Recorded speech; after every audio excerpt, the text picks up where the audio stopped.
Why do humans fear great white sharks and see them as the mindless killers of the deep? Why do many people all over the world fear to enter the waters of any ocean? Join our three adventurers as they encounter these apex predators of the ocean. On the southern coast of South Africa, there are three very significant bays: False Bay, Gans Bay, and Mossel Bay. In False Bay, we spent time with Chris and Monique Fallows, world famous for documenting the breaching activities of great whites. Enrico Gennari is an Italian researcher based in Mossel Bay who works with these amazing creatures every day. We go shark cage diving in Gans Bay with some tourists, part of the 40,000 foreign visitors who come to South Africa every year to view great white sharks up close in their environment.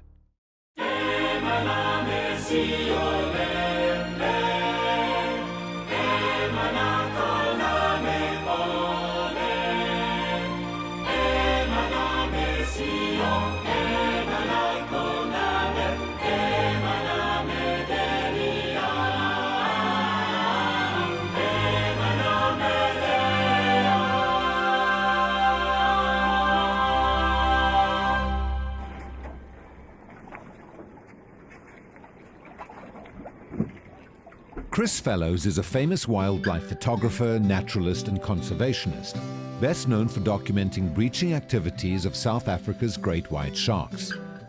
He and his wife Monique are also known for their active involvement in shark conservation and respected authorities on great white behavior. I started work with great whites in 1991.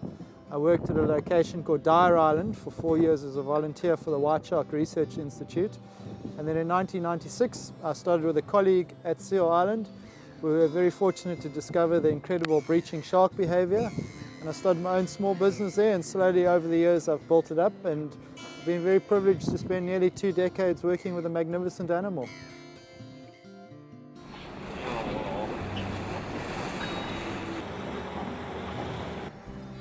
It's early morning as we head out with Apex Shark Expeditions towards the famous Seal Island in False Bay off the coast of Cape Town, South Africa.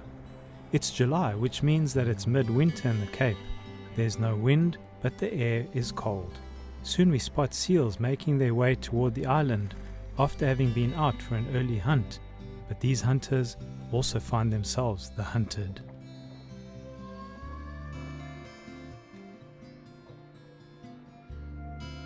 False Bay is an amazing place. Not only do we have flying great white sharks, which is incredible on its own, but we also get to see, a huge array of different other animals, from common dolphins, which can be in schools of up to 1,000, southern right whales, which are seasonal and come to breed and calve in the bay, and then on rare occasions we even see orcas hunting the dolphins. It's also got Africa's largest island-bound seal colony, a huge penguin colony at the boulders. So from a naturalist point of view, what more could you ask for? The hope of seeing breaching great white sharks is the main reason for which people set sail for Seal Island. Okay, if it does happen, there's no warning at all, so you need to be watching the decoy the entire time, okay? So even if you're getting bored and you think it's not going to happen, just keep watching because you don't want to miss it, alright? It can be 7/10 of a second, so it's very, very fast. In order to attract the sharks for observation purposes, the crew tows a decoy cut out of carpet material in the shape of a seal. While great white sharks also display breaching behaviors in other parts of the world, it would appear that they do so with greater intensity and regularity here at Seal Island.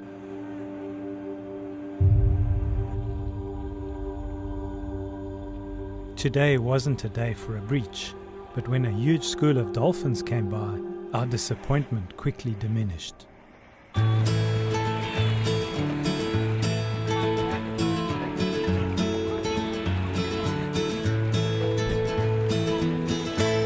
We've got about 500 common dolphin in front of us here, a species that we fairly regularly get in False Bay.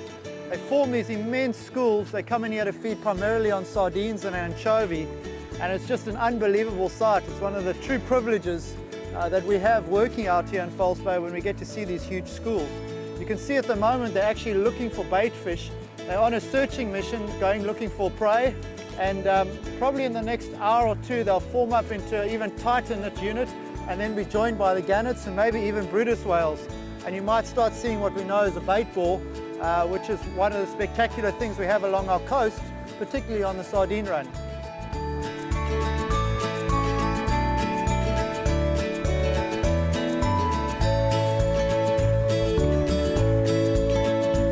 Of tremendous speeds. I've certainly seen them going at around about 15 to 20 knots, which is in the region of about 35 kilometers an hour. So very agile, beautifully hydrodynamic, and obviously capable of massive speeds in order to catch prey and to get away from potential predators.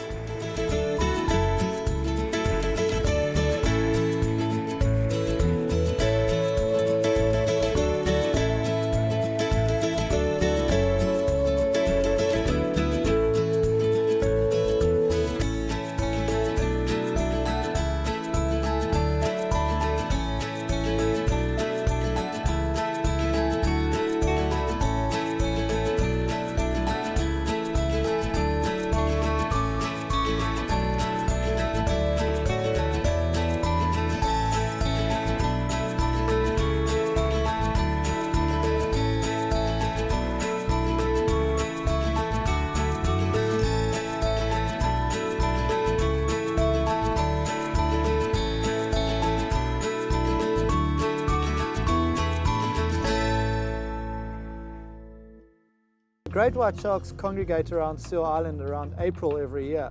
And the reason they do that is they move from the inshore area where the summer migratory fish and sharks are that they feed on during the summer months.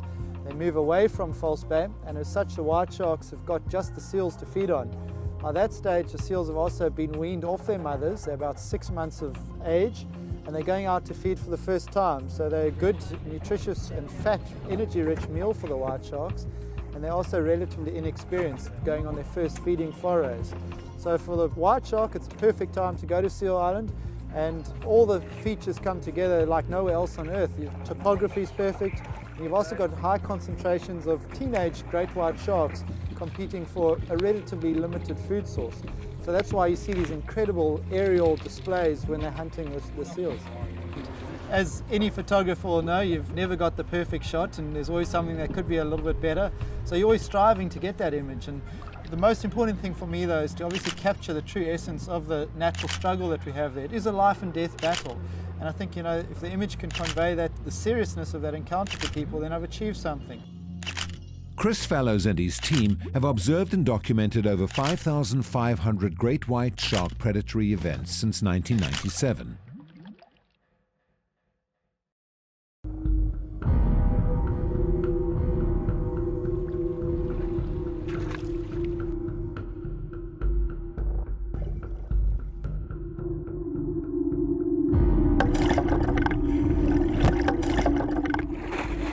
The media has led us to believe that sharks are intentionally out to kill humans and are only to be feared. While it is tragic that sharks do kill, on average 5 to 6 people per year worldwide, albeit almost always unintentionally and in their own environment, human beings, on the other hand, invade the oceans and intentionally kill over 100 million sharks annually. Most are brutally finned alive and dumped back into the sea to die. The seaside town of Mossel Bay on the southern coast of South Africa is world-renowned for its great white sharks. Mossel Bay for control coming from Cheetah, over. Cheetah, good morning, send a message. Good morning, sir. Permission to leave the mooring and the harbor, over. That's all clear today. We'll look out for a fishing vessel entering port, over. Enrico Gennari is originally from Italy and came to South Africa in 2005. When he was a child, he watched a documentary about white sharks in South Africa and told his mother that that was what he wanted to do someday. He is currently doing his PhD on the physiology of white sharks. Along with 3 other people, he started a research institute in Mossel Bay. The wind is perfect for this condition. The wind is pushing the chum, which is the mix of fish product. It's going to push the chum offshore. So it's perfect. So we're going to have the island, our boat, and then the chum going offshore, which is the area where white shark patrol when they want to hunt seals. So the seal move out of the bay to feed, they come back, and then the shark are waiting for them. Chris, can you go a bit at 10 o'clock? When you see birds like those ones that are flying quite close to the water surface, and there is a bit of slick in the water, that might have been just a predation right now. So we're just going there to investigate and see what's about.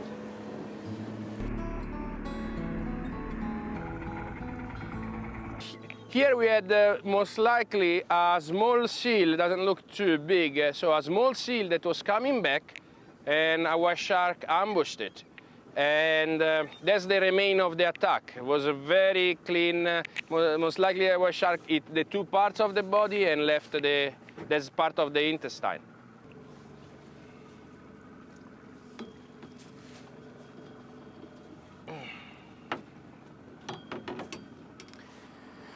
Okay, as you can see here, this is the intestine of a seal. It's very much similar to our one, mammals like us.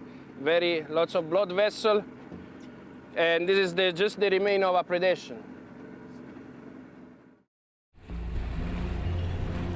This is Seal Island, the place where we are going to anchor for the next few hours.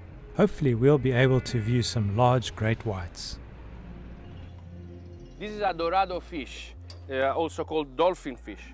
It's quite a nice, there's not too much meat, but it's quite a nice head. And white shark likes them, and mostly they see this big possible food, so they come to the surface. We use the chum to attract it to the boat, but then we have to use something to take the shark up to the surface. Now, sharks are not like in the movie Jaws all the time with the dorsal fin out. So we need something to lure them to the surface, and so we can study them in different ways. To do the underwater filming, we have constructed a pole attached to a camera in an underwater housing. At the moment, all we see is lots of fish. Hopefully the sharks will come and join them soon. It's a very good approach to me to do research, because it's not just research for the sake of doing research, but it's research applied for people. It's research aimed at people. So we want to share our information with people in order to make people realize how amazing are those animals. And there's no... Sorry, shark in. Okay, the one with the tag. Can you get the VR100 on? It might be...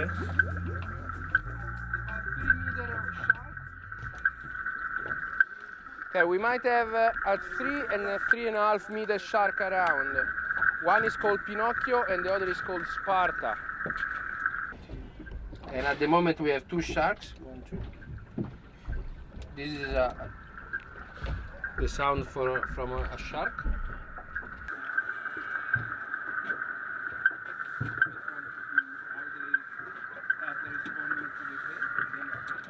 It's got a white on the nose.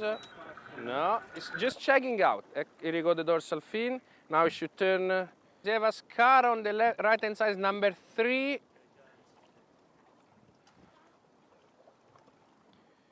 It's got a white on the dorsal fin, left hand side. This is the data sheet that gives us information about the shark. So we have the size of the shark in different categories, the gender, male and female. Here we have different markings on the dorsal fin, on the caudal fin, the number of photographs that Chris and Rob take, so we can, when we go back home, we can match them up with the data, and as well any markings here on the body of the shark is used to recognize them in the future over and over again, and these give us the opportunity to estimate the white shark population in this area. Now this bay is amazing also because we have sharks that stay in this bay in and out for over 7-8 months of the year, and then coming back the next year after year, and that's very fundamental for any kind of study on populations. So that's why it's a very important bay for white sharks. One of the best one in any part of the world. To date, the team from Oceans Research have tagged over 350 great white sharks. So for example, we had a shark that moved from Mossel Bay to Australia in only 3 months, 11,000 kilometers in only 3 months, almost in a straight line, using the the Earth magnetic field, using the current going in that direction. One shark put an end to our day's underwater filming when the sandpaper-like skin on its tail brushed against the front of the housing, scratching it badly. Fortunately, a local panel beating shop was able to buff and polish the housing, and once again it was as good as new. Here at the Mossel Bay Marine Lab, scientists aim to address critical questions required for the successful management and conservation of this very important apex predator.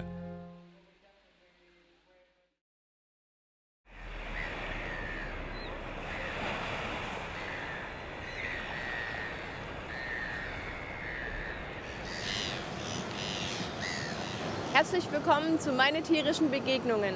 Es ist früher Morgen hier in Kans Bay in Südafrika. Und dieses Gebiet hier vor der Küste ist bekannt für die weißen Haie, die hier leben. Und genau um dieses Tier geht unsere heutige Folge. Und wir wollen herausfinden, wie gefährlich ist dieses Tier wirklich. Cage diving with great white sharks is one of the main reasons why more than 40,000 foreign visitors arrive each year and submerge themselves in the Cape's temperate waters. Everybody's mind what's going to be happening out there. When we leave here, it's going to take us approximately a 10 to 15 minute boat ride. All right.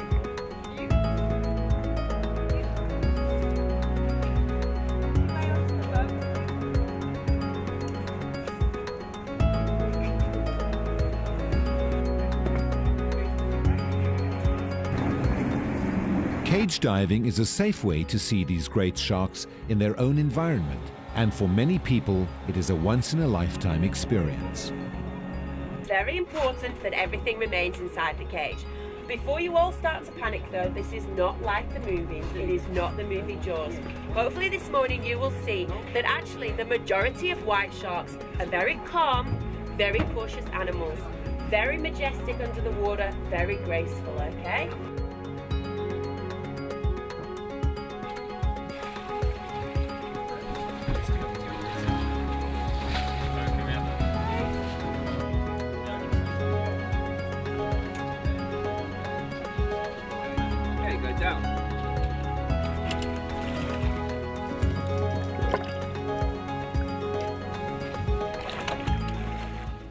This area where we are here, Kans Bay or Klein Bay area, is the area in the world where you tend to find most white sharks throughout the year. There are other hotspots in the world off the coast of Australia, California, at certain times of the year of the islands of Guadalupe. So there are other areas in the world, but this is definitely what they call the white shark mecca of the world. Unfortunately, many people have a lot of misconceptions about these animals. They've unfortunately got a bad reputation from movies like Jaws and all that type of thing, portraying them to be mindless killing machines that just are out there just to kill everything in sight, which is a totally wrong perception of these animals. What you need to understand with white sharks are they're in their natural environment. They are predators, so yes, they do hunt, but they aren't these mindless killing machines made out by the media. If you take, for example, white shark attacks worldwide, or any predatory shark attack worldwide, if you look at the all recorded shark attacks, on average there are around about 5 to 6 deaths per year from shark attack. That's worldwide, and that's all species of predatory sharks. Now, if you compare that to any other animal out there, that is way down at the bottom of the list. I mean, many more people are killed by snakes, even by dogs, by mosquito bites, hippopotamus. I can go on forever with that. So unfortunately they've got this bad reputation. Oh! No! White sharks as well only really go for their natural prey. They don't target humans as food. The odd mistake is made, but when there is a white shark attack, on average it's just a bite and a release. It's very, very rare that there's a full consumption of a human being, and that just shows you that they've made a mistake, they've taken a bite, they realize it's not what they thought it was, and they move off. And also, fortunately, that does not happen that often. So Hopefully we are trying to educate people about these animals, that they are extremely necessary for the well-being of the oceans. They're right at the top of their food chain. And as you know, that in the oceans, when you start messing around with the food chain, especially when you take the predators out, everything below starts going out of balance, and the whole ecosystem and the marine environment starts changing for the worst. So hopefully people can get educated about what these animals are actually here for, to keep the balance in the oceans and for the well-being of the oceans as well. Unfortunately, white sharks are highly endangered. Although they are protected in several countries, South Africa being the first to protect them in 1991, they are still being caught for their jaws and for their fins. Even in areas where they're protected, they are still being poached for their jaws, because a lot of money can be got for a white shark jaw on the black market, and also their fins are very valuable as well. And also because they're nomadic animals, they might be in a protected area. The moment they move out of a protected area, they're fair game and they can be caught as well. Fortunately, there are many more white shark documentaries being made about white sharks, and I think people are becoming more and more educated about what their purpose is, and hopefully perceptions are starting to change. And also with what we're doing here, although we come out here to do shark diving with the white sharks, to show people these animals, hopefully even by doing this, we can change people's perceptions to see, number one, what amazing, majestic animals these are, and also to educate people that how important it is for the conservation not only of white sharks but of all shark species, because many of the shark species are way down and are endangered nowadays. My perception of sharks has really changed. I have learned that we cannot base our opinions on what we are told from day to day. We need to be discerning when we engage with the media. I'm so glad that I had this face-to-face experience with sharks. Great white sharks are so calm and magnificent. Usually, they appear extremely cautious. Each one has a different personality. Some are really bold, others are shy, and others are really laid back. Animals have individual personalities. Let's not forget that. I believe in a creator, God, that also created sharks. Obviously, for a perfect world, he did not create them to eat other creatures. That was a result of the effect of sin. God's original plan was for all of us to live together in peace and harmony. It was man's choice to sin, and now we bear all the consequences. Being respectful of each other can diminish the dangers with which we label each other.